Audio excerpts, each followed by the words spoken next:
What's at the centre of all this is exactly what they said, is if you spend $50 million, then you're going to have to make compromises towards the mainstream. Now, I speak as somebody who really loved Shaun of the Dead, and there's a moment in Shaun of the Dead in which the central character says, I don't think I can kill my best friend and my mother in the same day. And what works brilliantly about it is that it's incredibly poignant and also funny and stupid. And it's a film made from within the genre.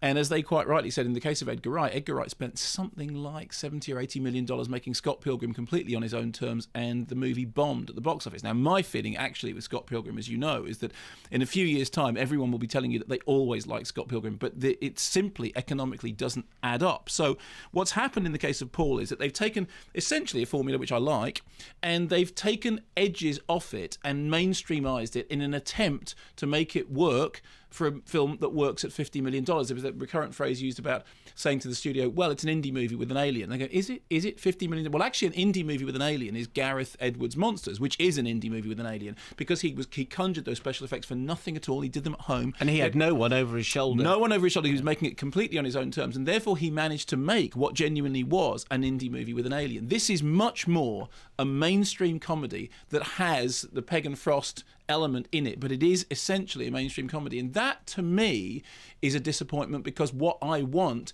is more of the fandom stuff, I want more of the nerdy stuff, I want more of the being deep within the genre that we got in the case of Shaun of the Dead. Now, to qualify that, I saw Paul at a screening, an evening screening, in which it was a pretty mainstream audience, and they were laughing their heads off. And even as I was thinking, I want more edgy humour, I wanted more of that discussion about the, the creationists and things, exactly the stuff they were saying that they had to take out because the screenwriter saying, well, it's not moving things forward, is it? Got to get on to the next gag. Then, clearly it was working for the audience, who have to be appeased to if you're going to spend $50 million.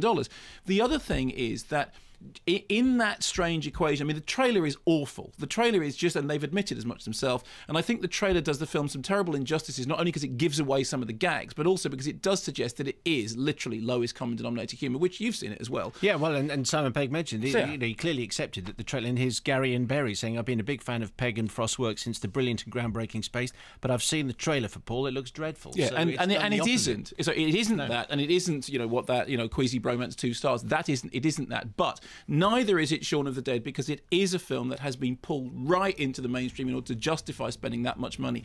Personally, I don't want that mainstream thing. What I want is Shaun of the Dead and Hot Fuzz.